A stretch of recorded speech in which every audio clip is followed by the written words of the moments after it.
नमस्कार। आज हम एक नीति की यात्रा पर निकल रहे हैं।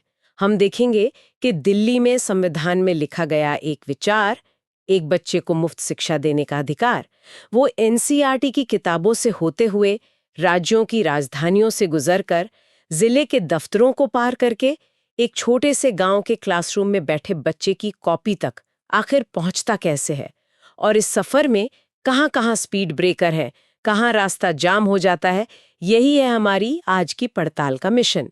हमारे पास जो स्रोत हैं वो इसी कानूनी और संगठनात्मक ढांचे की परतें खोलते हैं। बिल्कुल। और ये एक बहुत ही ज़रूरी सफ़र है समझने के लिए, क्योंकि ये सिर्फ स्कूलों या किताबों की कहानी नहीं है। ये एक राष्ट्र के भविष्य की, उसकी बुनियाद की कहानी है। एक आइडिया कागज़ से हकीकत कैसे बनता है, हम आज उस पूरे तंत्र को समझने की कोशिश करेंगे। तो इस सफर की शुरुआत करते हैं इसके सबसे अहम मोड़ से, जहां शिक्षा को सिर्फ एक अच्छी चीज नहीं बल्कि एक मौलिक अधिकार बना दिया गया है। हम सब ने शिक्षा का अधिकार अधिनियम 2009 यानी आरटी एक्ट के बारे में तो सुना ही है, पर ये तो मंजिल के पास का एक पड़ाव था। इसकी असली कहानी तो हमारे संविधान से शुरू होती है ना? एकदम सही। इसकी जड़ें हमारे संविधान में बहुत गहरी हैं। शुरू में देखिए, संविधान के अनुच्छेद 45 में ये कहा गया था कि सरकार बच्चों के लिए मुफ्त और अनिवार्य शिक्षा का इंतजाम करने की कोशिश करेगी। यहाँ कोशिश शब्द पर ध्यान देना जरूरी है। ये एक निर्देश था, मतलब एक डायरेक्टिव प्रिंसिपल, कोई बाध्यकारी अधिकार नहीं। अच्छा, तो ये सरकार की मर्जी पर था। हाँ, एक तरह से। लेकिन असली गेम चेंजर आया साल 2002 में, जब संसद ने 86वां संविधान संशोधन पास किया। और मैं कहूंगा कि इस एक संशोधन ने भारत में शिक्षा के पूरे मायने ही बदल दिए। ये बहुत दिलचस्प है। एक संशोधन ने ऐसा क्या कर दिया जो पिछले 50 सालों में नहीं हो पाया था? उसने 3 बड़े और आप कह सकते हैं बुनियादी बदलाव किए। पहला, संविधान में एक बिल्कुल नया अनुच्छेद जोड़ा गया, आर्टिकल 21A। इसने 6 से 14 साल के बच्चों के लिए शिक्षा को एक मौलिक अधिकार बना दिया, मतलब फंडामेंटल राइट। अब ये सरकार की मर्जी नहीं बल्कि उसकी जिम्मेदारी थी। ओके।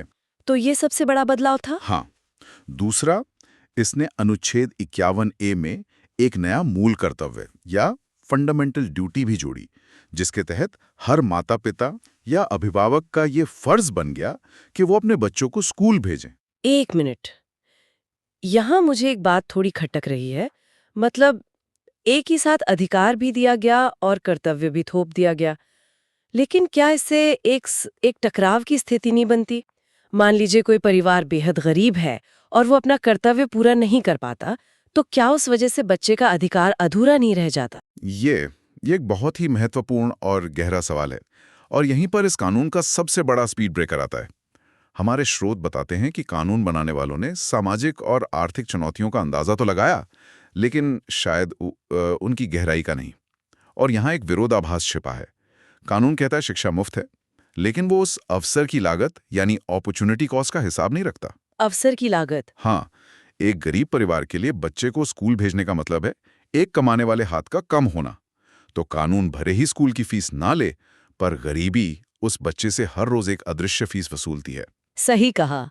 और मुझे लगता है ये सारी चुनौतियां एक दूसरे से बुरी तरह जुड़ी हुई हैं। जैसे गरीबी की वजह से ड्रॉप आउट रेट बढ़ता है और लड़के लड़कियों में भेदभाव की वजह से लड़कियों का ड्रॉप आउट रेट लड़कों से कहीं ज्यादा हो जाता है। ये एक दुष्चक्र जैसा है, एक विशेष साइकिल। बिल्कुल, जनसंख्या विस्फोट से स्कूलों पर दबाव, फिर कृषि आधारित अर्थव्यवस्था में बच्चों का खेतों में काम करना, और कुछ समुदायों में शिक्षा को लेकर जागरूकता की कमी, ये सब मिलकर एक ऐसा जाल बुनते हैं जिससे निकलना बहुत मुश्किल हो जाता है। कानून अपनी जगह बहुत मजबूत है, लेकिन वो इन सामाजिक आर्थिक दीवारों से टकराकर अक्सर कमजोर पड़ जाता है।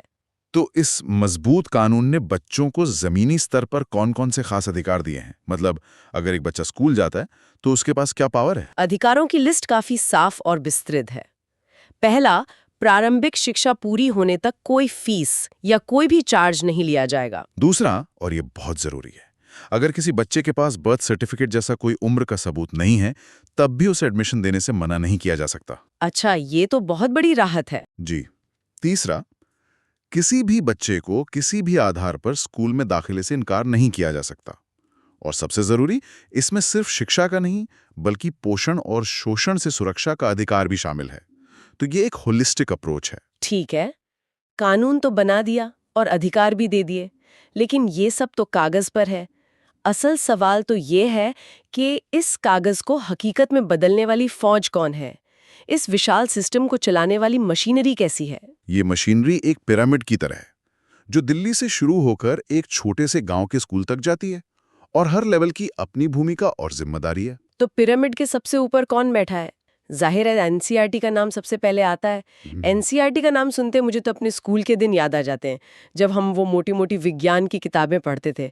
पर यह सोचना कमाल है कि वही संस्था सिर्फ किताबें नहीं छापती, बल्कि पूरे देश की शिक्षा की दिशा तय करती है। बिल्कुल। एनसीईआरटी यानी राष्ट्रीय शैक्षिक अनुसंधान और प्रशिक्षण परिषद असल में देश का सबसे बड़ा एकेडमिक थिंक टैंक है। 1961 में बनी इस संस्था का काम सिर्फ किताबें छापना नहीं है।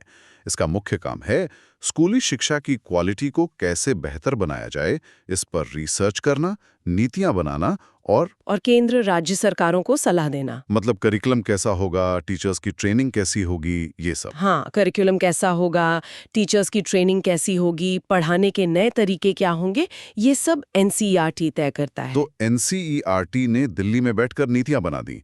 अब ये नीतियां मान लीजिए लखनऊ या भोपाल या चेन्नई तक कैसे पहुंचती हैं और वहां की जरूरतों के हिसाब से कैसे बदलती हैं? उसके लिए पिरामिड का अगला लेवल है। हर राज्य में एनसीईआरटी की तरह एससीईआरटी यानी राज्य शैक्षिक अनुसंधान और प्रशिक्षण परिषद होती है। साथ में एसआईईएमटी भी होता है, जो मैनेजमेंट और ट्रेनिंग का काम देखता है। इनका काम है राष्ट्रीय नीतियों को लेना और उन्हें अपने राज्य की भाषा, संस्कृति और जरूरतों के हिसाब से ढालना। अच्छा, तो ये एक तरह से नेशनल हाईवे से उतरकर स्टेट हाईवे पर आने जैसा है। बिल्कुल सही कहा आपने, एकदम वही। नेशनल हाईवे से स्टेट हाईवे तक आ गए, अब जिले की गलियों में कैसे घुसेंगे? मैंने स्रोतों में डाइट यानी जिला शिक्षा एवं प्रशिक्षण संस्थान के बारे में पढ़ा है। इसका क्या रोल है? अब हम जमीनी स्तर के और करीब आ रहे हैं। डाइट का कॉन्सेप्ट 1986 की राष्ट्रीय शिक्षा नीति के बाद आया। आप इसे जिले का एजुकेशनल हेडक्वार्टर समझ सकती हैं। इसकी 7 अलग-अलग विंग्स होती हैं, जो टीचर ट्रेनिंग से लेकर नया स्टडी मटेरियल बनाने, एजुकेशनल टेक्नोलॉजी और प्लानिंग मैनेजमेंट तक सब कुछ देखती हैं। यहीं से असल एक्शन शुरू होता है। और इससे भी ज्यादा ग्रास रूट्स लेवल पर, मतलब वो कौन सी कड़ी है जो सीधे स्कूल और टीचर से बात करती है? यहाँ सिस्टम और भी दिलचस्प हो जाता है। इसे ऐसे समझिए कि अगर डाइट जिले का जनरल हॉस्पिटल है, तो ब्लॉक स्तर पर बीआरसी यानी खंड संसाधन केंद्र उस इलाके का क्लिनिक है। ओके, जनरल हॉस्पिटल और क्लिनिक। हाँ, और उससे भी नीचे 10-12 स्कूलों के समूह यानी क्लस्टर के लिए एक सीआरसी यानी संकुल संसाधन केंद्र होता है। सीआरसी तो वो मोबाइल हेल्थ वैन है जो स्कूलों तक सीधी मदद पहुंचाती है। हाँ, ये शिक्षकों के लिए सबसे पहली और सबसे जरूरी कह सकते हैं हेल्पलाइन है। ये एनालॉजी तो कमाल की है। इसने पूरे स्ट्रक्चर को एकदम साफ कर दिया। जनरल हॉस्पिटल, क्लिनिक और मोबाइल वैन। लेकिन क्या ये मोबाइल वैन हर जगह पहुंच पाती है? यहीं पर एक और ट्रैफिक जाम की स्थिति बनती है। आपको जानकर शायद हैरानी होगी कि हमारे स्रोत बताते हैं कि कागज पर एक सीआरसी कोऑर्डिनेटर के पास औसतन 10-12 स्कूल होने चाहिए, लेकिन जमीनी हकीकत में कई बार ये संख्या 20, कभी-कभी 25 तक पहुंच जाती है। 25 एक व्यक्ति के लिए? हाँ, अब आप सोचिए, एक व्यक्ति इतने स्कूलों को कैसे प्रभावी ढंग से मॉनिटर कर सकता है और हर टीचर की मदद कर सकता है? यहीं से सिस्टम में क्रैक्स दिखने लगते हैं। तो हमने नीति का सफर देखा, उसे लागू करने वाला पूरा पिरामिड देखा, एनसीईआरटी से सीआरसी तक। लेकिन ये पूरी आलीशान इमारत, ये पूरी मशीनरी आखिर में एक ही इंसान के कंधों पर टिकी है, टीचर। ये कानून एक टीचर से क्या उम्मीद करता है? अधिनियम में टीचर की भूमिका बहुत साफ तौर पर बताई गई है, और ये सिर्फ क्लास में पढ़ाने से कहीं ज्यादा है। उनके जो मुख्य कर्तव्य हैं उनमें है स्कूल में रोज और समय पर आना, तय समय में सिलेबस पूरा करना और हर बच्चे की सीखने की क्षमता को समझना, और जिन्हें जरूरत है उन्हें एक्स्ट्रा हेल्प देना। हर बच्चे पर व्यक्तिगत ध्यान देना। जी, ये सुनने में तो बहुत अच्छा लगता है। बिल्कुल। इसके अलावा माता पिता के साथ रेगुलर मीटिंग्स करना और उन्हें बच्चे की प्रोग्रेस के बारे में बताना भी टीचर का काम है। और एक बहुत ही सख्त नियम है, बच्चों को किसी भी तरह की शारीरिक सजा या मेंटल हैरेसमेंट नहीं दिया जा सकता। टीचर को एक ऐसा माहौल बनाना है जहां बच्चा बिना किसी डर या टेंशन के सीख सके। लेकिन ये तो आदर्श स्थिति हुई।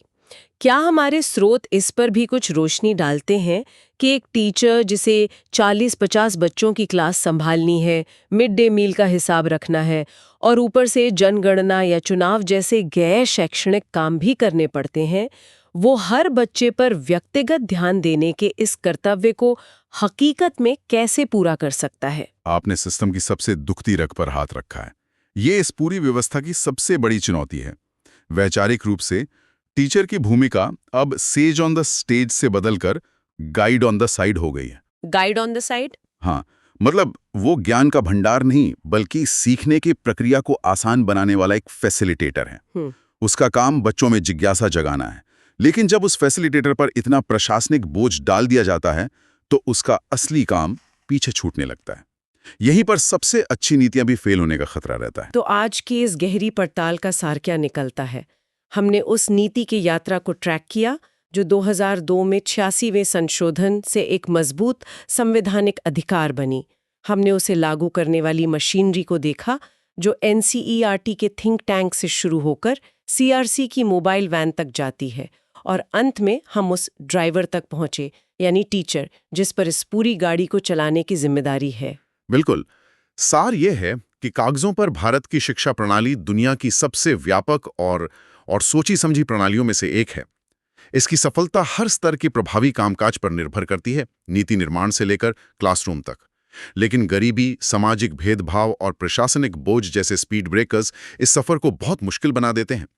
सबसे बड़ी लड़ाई हमेशा कागज पर बनी नीति और क्लासरूम की हकीकत के बीच की खाई को पाटने की होती है। अरे स्रोतों में सरकार, स्कूलों और शिक्षकों के कर्तव्यों का विस्तार से वर्णन है, लेकिन एक बच्चे के लिए शिक्षा के अधिकार को स्कूल में दाखिले से आगे ले जाकर एक सच्ची हकीकत बनाने में समाज और समुदाय की क्या भूमिका हो सकती है?